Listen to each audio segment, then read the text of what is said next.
پاکستان میں نا سب سے بڑا مسئلہ جو میں سمجھتا ہوں، شاید میرے ساتھ بھی ہو، میں اپنے آپ کو مستثنا نہیں کر رہا، سستی ہے. میرا دل چاہتا ہے ہر ہفتے روزانہ صرف چستی پہ ہی بیان کروں. کل ایک صاحب آئے مجھ سے ملنے کے لیے، بار بار مجھے کہہ رہے ہیں مجھے نصیحت کریں. میں کیا کوئی نصیحت کریں، کوئی نصیحت کریں. میں نے کہا یار بیانات تو ہوتے ہیں، بس آپ اس میں بیٹھتے ہیں. نہیں مفتی صاحب کوئی نصیحت کریں. میں نے کہا جب آپ کہہ رہے ہو تو پھر یہ خیانت ہے کہ میں وہ نصیحت کروں، وہ نصیحت نہ کروں جو میں آپ کے لیے سب سے زیادہ ضروری سمجھتا ہوں. کیا خیال ہے؟ جب کوئی بندہ کہہ رہا ہے جو میرے اندر خامی ہو تو کوئی نصیحت کا یہ مطلب ہوتا ہے نا، میں اس سے یہ نصیحت کروں کہ علماء سے ملا کرو، یہ تو وہ تو مل رہا ہے آ کے، تو میں اسے نصیحت کروں داڑھی رکھو تو آلریڈی رکھی ہوئی ہے اس نے، تو میں کیا نصیحت کروں؟ نماز پڑھو، وہ تو میرے پیچھے نماز پڑھی بھی ہے اس نے. کہنا مجھے نصیحت کرے. میں نے کہا نصیحت پھر کر دوں، ناراض تو نہیں ہو گئے؟ کہہ رہا نہیں. میں نے کہا وزن کم کرو. میں نے کہا کیا کرو؟ بولو. وزن. آپ کہہ سکتے ہیں کہ یہ کون سی نصیحت ہے؟ اور بھائی ہمارے نبی صلی اللہ علیہ وسلم نے صحیح بخاری میں ہے کہ اس امت میں جو 2 خرابیاں ذکر کی ہیں نا، جو سب سے پہلے آئیں گی، ان میں ایک جھوٹ اور ایک موٹاپا. بار بار کہتا ہوں موٹاپے کا مطلب یہ نہیں کہ جو بھاری جسم کے لوگ ہیں ان کو برا کہنا شروع کر دیں. صحابہ میں بھی بہت سے بھاری جسم والے تھے، اور تابعین میں، بزرگان دین میں آج تک ہیں، بہت کم کھاتے ہیں لیکن پیٹ بھی نکل جاتا ہے بعض دفعہ کسی بیماری سے، یہ نیچرلی بعض لوگوں کا ہوتا ہے.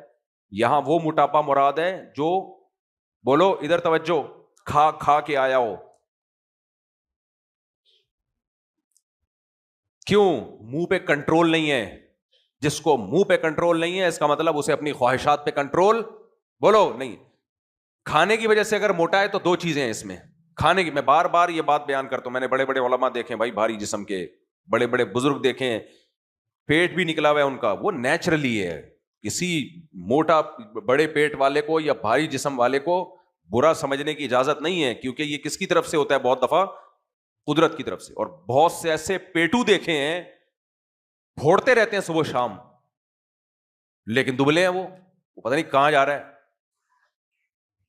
تو اصل پرابلم موٹے یا دبلے ہونے کی نہیں ہے، اصل کیا ہے؟ منہ پہ کنٹرول، بولو، نہیں ہے. اسلام نہیں چاہتا کہ آپ کی خواہشات بے لگام ہو جائیں، اور سب سے مشکل کام منہ پہ کنٹرول کرنا ہے، سب سے مشکل. تو اس سے کیا نبی نے کیوں منع کیا؟ زیادہ کھانے، اور زیادہ کھانے کی وجہ سے جو موٹاپا آ رہا ہے کیوں منع کیا؟ اسلام کا ٹاپک ہے میڈیکل سائنس. بولو، بولو نا یار. نہیں ہے بھائی. اگر اسلام کا ٹاپک میڈیکل سائنس ہوتا تو میں کلینک کھول کے بیٹھا ہوتا نا یہاں پہ. مفتیان کرام لوگوں کو شوگر کے نسخے بتا رہے ہوتے بیٹھ کے. کیا ہو رہی بھائی؟ وہ بھی اعلان کی مجھے نماز کے بعد دینا ذرا. تو اسلام کا ٹاپک میڈیکل سائنس نہیں ہے، لیکن پھر بھی نبی موٹاپے کو ناپسند کر رہے ہیں. وہ موٹاپا جو کھانے کی وجہ سے ہو، اصل میں موٹاپا نہیں ہے. اصل میں اسلام سستی کو ناپسند کرتا ہے، کیونکہ اسلام کے جتنے کام ہیں ان میں ایک بھی کام سستی کے ساتھ نہیں ہو سکتا، ہو ہی نہیں سکتا. سب سے پہلے فجر کی نماز ہے، اور اگر اس میں تہجد کو بھی شامل کر لو جس کی بہت تاکید ہے، سست آدمی تہجد پڑھے گا، چلو وہ تو لازم نہیں ہے، اللہ نے بھی چھوٹ دی ہے. سست آدمی فجر میں اٹھے گا؟ کم بخت، ناممکن ہے. تبھی کتنے لوگ ہم نے دیکھیں گے فجر نہیں پڑھی جاتی ہم سے، فجر نہیں پڑھی جاتی ہم سے. اسلام نے کیسی پیاری نماز دی ہے فجر. صبح صبح سورج نکلنے سے پہلے اٹھ جاؤ، وضو کرو، مسجد میں حاضری دو. سست آدمی کا کام نہیں ہے. سست آدمی حقوق ادا نہیں کر سکتا. بیوی کے حقوق ادا کرے گا؟ نہیں کر سکتا. وہ یہ لے آؤ، وہ لے آؤ، میں نہیں لا رہا، پڑا ہوا ہے وہاں. ہر گھر میں ایک ایسا بندہ ہوتا ہے جو کسی کام کا نہیں ہوتا. ماں جب کہتی ہے یہ کر لو تو کہتے ہیں اس کو بول دو. باپ کہتا ہے بیٹا یہ کر لے، ابو اس کو بول دو. اس کو دکان پہ بیٹھاؤ، دکان کھا جائے گا. اسے کوئی کاروبار چلا کے تو وہ کھا جائے گا. مجھے بہت غصہ آتا ہے. اس کا حل، اصل علاج اس کا کیا ہے؟ چماٹے ہیں. اور ٹائم پہ چماٹے لگ جائے نا، انسان کا بچہ بن جائے گا. ماں باپ نے اگر ٹائم پہ چماٹے نہیں لگائے، بڑا ہو گیا اسی کنڈیشن میں، وہ اب نہیں بن سکتا. سست کا سست، وہ مرے گا بھی لیٹ، ٹائم پہ نہیں مرے گا وہ.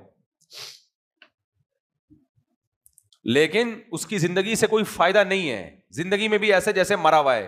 تو لوگ کہیں گے کوئی مرنے کے بعد بھی لیٹا ہوا ہے، مرنے سے پہلے بھی کیا تھا؟ لیٹا ہوا. تو سستی بہت بری چیز ہے. اور سست کسے کہتے ہیں؟ جس کو اپنی خواہشات پہ کنٹرول نہ ہو، از کالڈ سست. سمجھ میں آ رہی ہے بات؟ دل چاہ رہا ہے یہ کھا لو، یہ کھا لیا. دل چاہ رہا ہے وہاں بیٹھ جا، وہاں بیٹھ گیا. پڑھائی کا ٹائم ہے، بیٹھ گیا لڑکوں میں گپے مارنے کے لیے. اسکول کے بچوں کو یہ بڑا مسئلہ ہوتا ہے. پڑھائی کا ٹائم ہے، دوستوں میں بیٹھ گئے، اٹھا ہی نہیں جا رہا. پولیس آ رہی ہے اٹھانے کے لیے، اٹھ بھائی تیرا کل ایگزام ہے، ہلا ہی نہیں جا رہا. اس کا سب سے زیادہ تعلق آپ کی باڈی سے ہے. اگر آپ کی باڈی میں موٹاپا ہے یا پھوڑ پھاڑ رہے ہو تو آپ چست نہیں ہو سکتے. کچھ لوگوں کا میٹابولزم اتنا تیز ہوتا ہے، جیسے ہمارے رفیع بھائی ہیں، یہ جتنا بھی کھا لیں یہ سست نہیں ہو سکتے. وہ اندر کی باڈی نا ہلتی رہتی ہے. میں نے کبھی ان کو آرام سے بیٹھے ہوئے نہیں دیکھا. ابھی بیٹھے ہوئے وہ بیان سن رہے ہیں، آرام سے نہیں بیٹھے.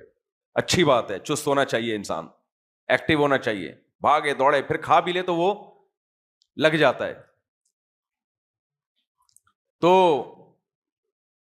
آپ نے دیکھا ہوگا کچھ لوگ گھر میں ایسے ایکٹیو، جا رہے ہیں ادھر آ رہے ہیں، ادھر آ رہے ہیں، ادھر جا رہے ہیں، اور کچھ ہوں گے پڑے ہوئے رہیں گے ہر وقت. اللہم انی اعوذ بک من الکسل. نبی صلی اللہ علیہ وسلم نے فرمایا اے اللہ سستی سے میں تیری پناہ مانگتا ہوں.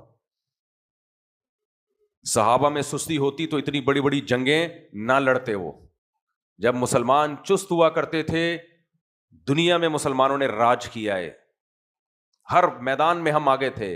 اور جب مسلمان سست ہوئے تو حال دیکھو کیا ہو گیا. باتیں پھینکتے رہیں گے، اور جتنا سست ہوگا نا منہ کے فائر اتنے مارے گا وہ بیٹھ کے. سست آدمی کی ساری طاقت کہاں ہوتی ہے؟ بولو زبان میں. کبھی ادھر بیٹھا ہوگا مسجد کے ادھر تھوڑے سے ٹیک لگا کے پھینک رہا ہوگا لمبی لمبی. کبھی کسی گٹر کے ڈھکن پہ بیٹھا ہوگا لمبی تبصرے ایسے کر رہا ہوگا، ایسا پھینک رہا ہوگا لمبی. کچھ پتا نہیں ہوگا اس کو کسی چیز کی حقیقت کا، کچھ لینا دینا نہیں ہے، بولتا رہے گا بیٹھ کے. شادی نہیں ہو رہی میری، شادی نہیں ہو رہی. ایسے بھی بہت کر رہا ہوتا، کوئی رشتہ ہی نہیں دے رہا، جہاں جاتا ہوں دھکے دے کے بھگا دیتے ہیں. بھائی تو جاتا ہے تو جو ٹائم دیا ہوتا ہے تو اس ٹائم پہ پہنچ نہیں رہا ہوتا. لڑکی والے کہتے ہیں ابھی سے پتا، میں نے دیکھتا ہوں یہاں دلہا ہی لیٹ ہوتا ہے اپنی شادی میں. تو میں کہتا ہوں جب تو اپنی شادی میں 1 گھنٹہ لیٹ ہے تو آگے سارے کام کیا ہوں گے؟ لیٹ.